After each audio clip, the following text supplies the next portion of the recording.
บอกกลับบ้านพอกับบ้านมือเช้านี้อ๋ออาจ้องกลับทางให้แล้วหมดแล้วเราหาแต่จุดเนาะสมือได้เห็นยังสนะบ่เฮ็ดยังบ่มีแหงเฮ็ดยังบ่มีเห็นยังไปกับลูกเคยเอาหญ้าเอายุงมาใบมุงเหือเฮียงนี่เนาะตีแคมเขาซื้อเด้แคมใช้ทางพิชีเขาไปชุมใบอยู่ฮ้อนเนาะฮ้อนเอามุงหญ้ามุงเย็นดีดีคือกันเขาอีไปมีไซเขาดิมาเวไอ้จักเคยอยู่เนี่ยอยู่นำกันเนี่ยสนำเนี่ยโอ้ลายโอ้มันยุ่มอยู่นี่นะจักเคยหาเคยโอ้แล้วลูกอีเมลูกอีเมมีจักคนลูกคนนะ7 คนได้ยิงก็5 6 7ยิงมดบ่ลูกชายช่องเ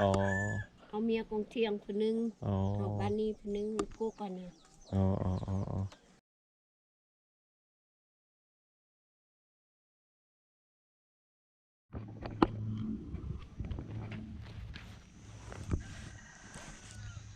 ในคนตอนนี้บาวเทคออกจากบ้านสมะมานะบาวเทคว่าจะไปบ้านมีไส่ทุกคน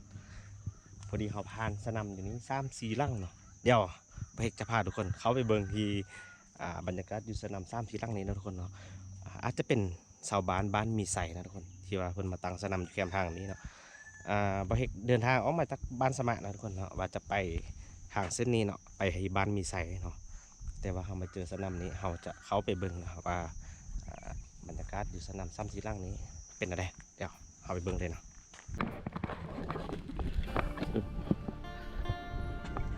สบายดีเฮ็ดอีน่าเฮ็ดอีน่าเอาน้องเนี่ยพ่อแม่ไปใช้มัดพ่อแม่ไปยังพ่อแม่ไปอีน่าไปทอดมันเนี่ยไปทางไฮมอมแมมให้ลูกโอ้มอมแมมจังเลยมอมแมมจังเลยคุณนะพาอยู่นี่เนาะทุกคนเป็นอยู่บ้านมีใส่บ่ให้เฮามันบ่คนเป็นไทยบ้านมีใส่ทุกคนลงมานี้ก็จะเป็นดินแดนของบ้านมีใส่แล้วนะทุกคนครับเพิ่นมาต่างสนำอยู่นี้3 ลังเนาะนี่ก็คือร่างที่1ร่างที่2แล้วก็ร่างที่3นะเพื่อนมาตั้งอยู่นี่ทุกคนคล้ายๆบ้านเลยเนาะเลี้ยงเป็ดเลี้ยงไก่มีห้องซี่เขาเนาะโอ้เป็นเห็ดส่วนมันตุนเนาะอันนี้ก็จะเป็นห้องซี่เขาคนนะจะเปลี่ยนจากโคกต่ำเขามาเป็นห้องซี่เขาแล้วนะทุกคนมีหมูมีเป็ดมีไก่เนาะในลุมนี้เป็นเห็ดส่วนมันตุนทุกคน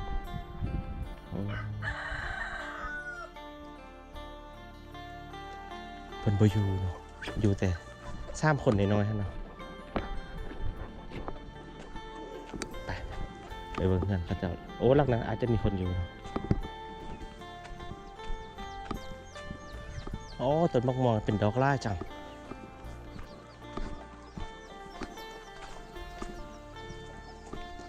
สบายดีมีคนอยู่บ่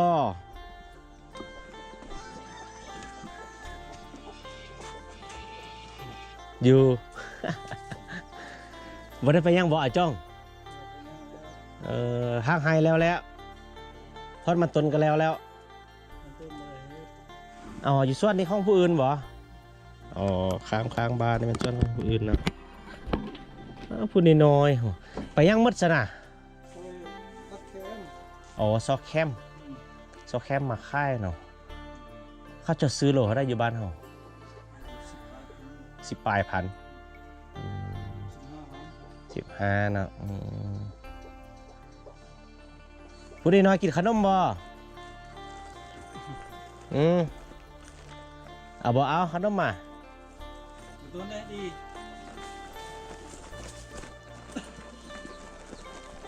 อมยิ้ม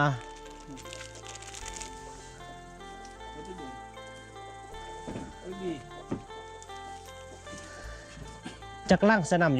ยู่นี่นะอาจ้อง3 ล่างให้เอาเป็นประชาชนบ้านมีไสเนาะค่อยก็ว่าจะลงไปบ้านมีไสในเดี๋ยวนี้เนี่ย อ๋อเพิ่นมีดองบ่โอ้พอดีเลยทุกคนจะไปทาย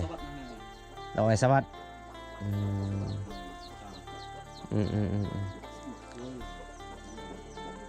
เคยบ้านปักล่องมันบ่พอดีเลยทุกคน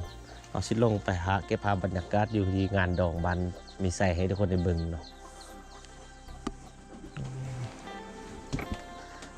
สบายดีไหมจ้องสบายกับว่าสบายโอ้เห็นนอนสนามนี้ตลอดเนาะนอนบนไก่บนเมื่อกี้นี่คือบ่เห็นไปใช่ไหมไปเอาหญ้าอยู่เอาหญ้าอยู่เฮิงนั้นไปจิ้มนอนอยู่ลำเด็กน้อยฮั่นเนาะเบิ่งบรรยากาศรอบๆเบิ่งนึงนะทุกคนโอ้ไก่คนนี้ไล่ได้นี่อันนี้หงตีเล็กนะทุกคน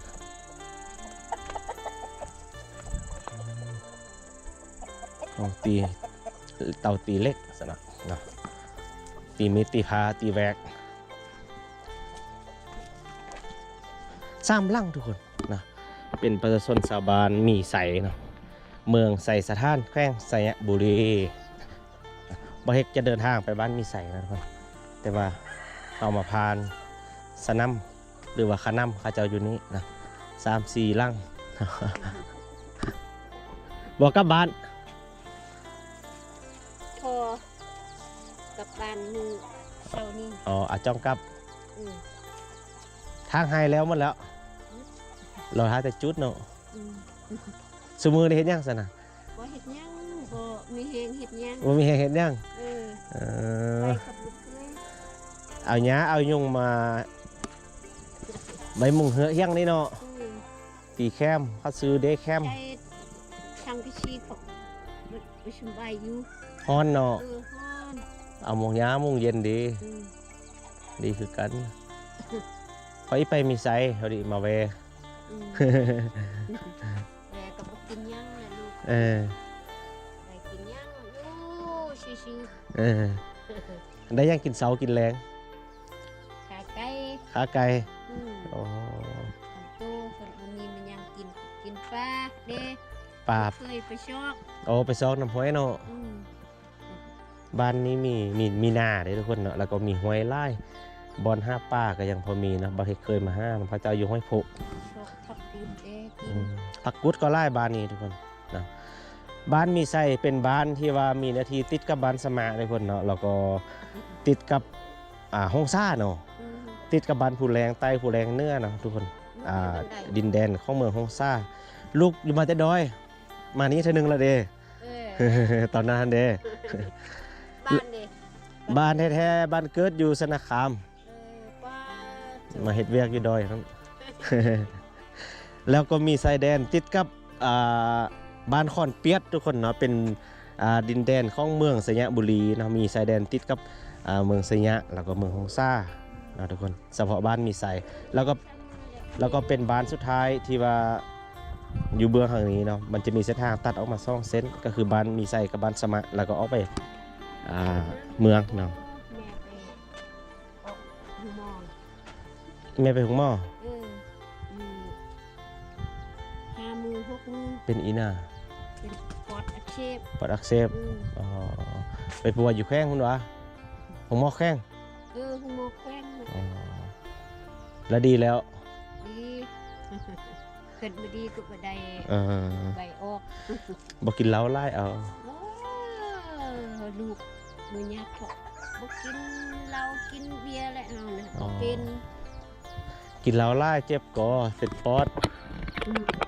ยาก็บ่ชูยาก็บ่ชูเนาะแม่งก็ดีแล้วเป็นไอเป็นสิพืชบ่เทืองหั่นน่ะเรียนบ่เทืองเลยนั่นแหละเคยลาลูกเคยเจ้านั่นแหละ คือเทืองเฮาว่าน่ะ นับแต่ออกแล้วนี่กันมันลงไปนี่เฮ็ดเฮือนใหม่ๆหั่นแปะบะแตงหั่นน่ะเห็นบ่เป็นลังแปลงน่ะอยู่ เห็นลูกเคยเจ้านั่นแหละเคยลา เทืองเนาะเทืองชุดก้อนนั้นก็ไปขึ้นไปกวดอยู่เมืองโอ้เทืองแหละส่งเอาไปอยู่หั่นโอ้ยแม่นไปกลัวหมอเป็นใช่แม่นเนาะมียากลัวไปของหม้อเมืองกับบ่ได้ของหม้อแขวงไปของหม้อแขวงเข้าอยู่ช่องนั่นแหละก็เทืองหั่นคนหั่นเคยเอาน่ะจักเคยอยู่เนี่ยอยู่นำกันเนี่ยสนำเนี่ยโอ้ลายโอ้แม่นยุ่มอยู่นี่นะจักเคยหาเคยโอ้แล้วลูกอีเมลูกอีเมมีจักคนลูกคนนะ7 คนได้ยิงก็5 6 7ยิงหมดบ่ลูกชายช่องเอาเมียคงเทียงคนนึงบ้านนี้คนนึงพวกกันเนี่ยเรือจากคนอ่ะได้เมื่อเรือจากคนเหรอเนาะได้ลูกได้เต่าได้ล้านได้เล่นมาแล้วเนาะได้แหละ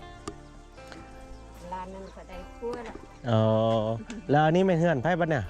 นี่พายุตีลืมบันนิ่งกันนะบันนิ่งเขาลืมอยู่นี่แหละเขาแกละเชื่อเป่านึงทักกันอมยิ้มขอบใจแล้วกินเป็นบ่พูดน้อยๆนี่พูดน้อยๆนี่กินได้แล้วบ่ขอบใจเด้อซื้ออีน่าพะโยซื้อเนาะโยนี่โดโนโยกับโนเนาะโนบ่โยผู้เอ๋ยได้ไปโรงเรียนบ่ออกแล้วเป็นบ่โอ้ยเป็นเศร้าน้อยๆ7-8 ปีบ่ได้มันยังจ้ามีแต่ห้องคำห้องอยู่ออกโรงเรียนไว้คักทุกคนบ้านกับแกบ่เห็นบ่อ่านบ่ได้เลยกับแก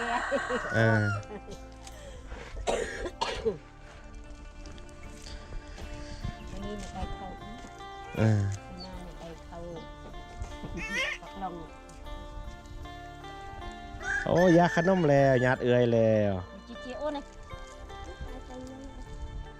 จะน่าเอาอีกอยู่เป้พุ่นน่ะจะน่าให้อีกเด้อโดยสัตว์ว่าที่ว่าโดยได้เห็นว่าอ่อนเด้ลืม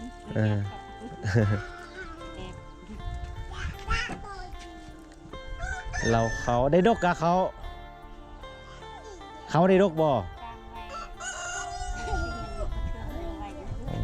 ได้ล่าอยู่เนาะปีใดก็ได้เนาะ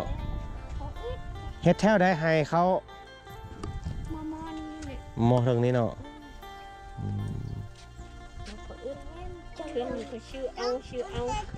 ส่วนใหญ่นอนพี่เป็นบ่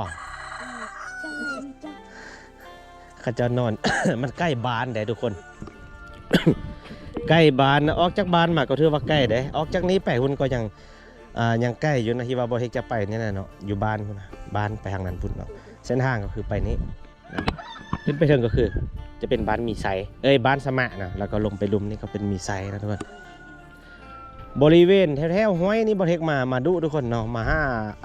น้องฮักน้องแพงที่ว่าเขาเจ้าอยู่บ้านมีไซเขาเจ้าก็พาไปหากินแล้วก็พาไปให้ไปส่วนเขาเจ้าอะไรเนาะแต่ว่าที่ว่าบ่เฮ็ดเคยพาทุกคนไปเบิ่งผ่านๆมานะเนาะก็จะอยู่บริเวณแถวนี้บ้านมีไซนี่เนาะแต่ว่ามื้อนี้บ่เฮ็ดบ่ได้ลงไปที่สนามเขาเจ้าอยู่ลุมพุ่นอยู่ห้วยโพเนาะแต่ว่ามื้อนี้บ่เฮ็ดจะพาทุกคนไปที่บ้านเขาเจ้าบ้านมีไซแต่ว่าเฮามาเวได้ก่อนเนาะ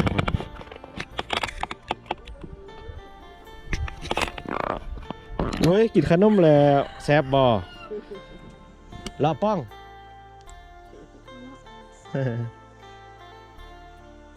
โดโน แม่ไปชอบแคม แม่ไปซอกแคมช่วงนี้จะเป็นฤดูเก็บแคมเลยทุกคนเนาะเขาเจ้าทางให้แล้วรอท้าจูดเขาเจ้าก็ไปซอกแคมมาค่ายเนาะโลนึง10 ปลายพันเนาะ16-17 พันนี่แหละทุกคน16,000 กิฟต์ทุกคนต่อโลเนาะเป็นเงินกิฟต์ได้เนาะเงินบาทดิบ่ฮู้ว่าคือเท่าได้เนาะ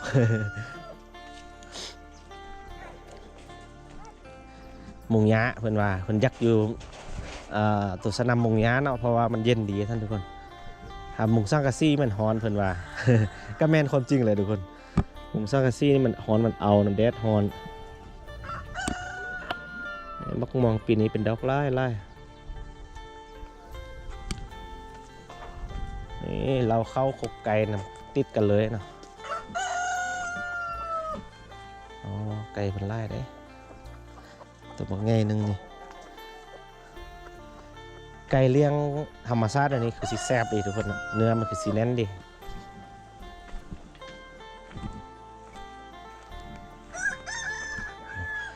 จะมีสนามอยู่นี่นำกันนี่3 ลังเนาะเด็กลังนี้ปูประกำงามทุกคนแอมได้ไม่แปลนดีดักเนาะแต่ว่ามุงยะไซเฮดก็คือดังไม่จ่องเบาเมื่อกี้นี่แหละเนาะก็คือว่าเวลามุงสังกะสีมันฮอนเอาเราก็เลยมุงยะเอาเนาะก็เย็นไปได้แล้วทุกคนเย็นไปอีกแบบหนึ่งมันไป5 แคมมันไปอยู่นะ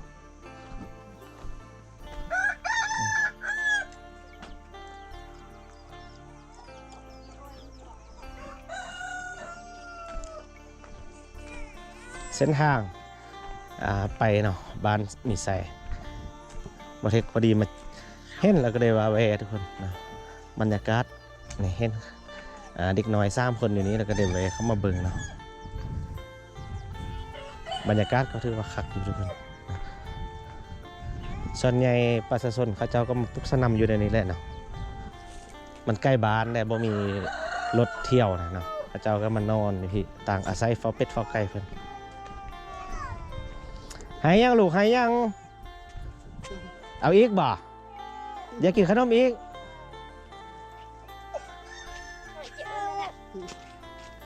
ให้กินขนมเนี่ยเด้ลูกแซ่บบ่แซ่บอันนี้เรากงอี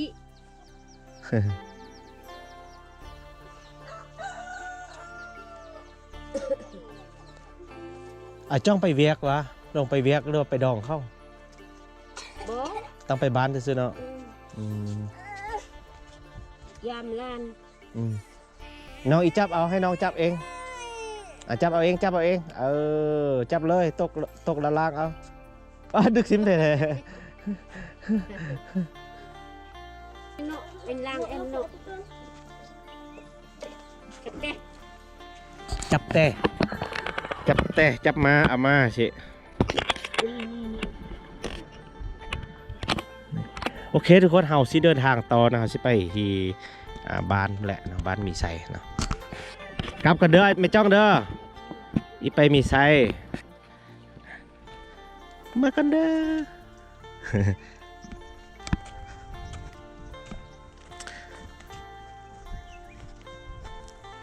อากาศบริเวณนี้ร้อนได้ทุกคนเนาะมันติด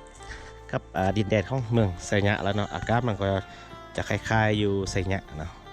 แต่ว่าต่างจากอยู่ดอยได้อยู่ดอยอากาศจะหนาวเพิ่งมาเมื่อเช้านี้ก็หนาวเลยบ๊ายบายอย่าให้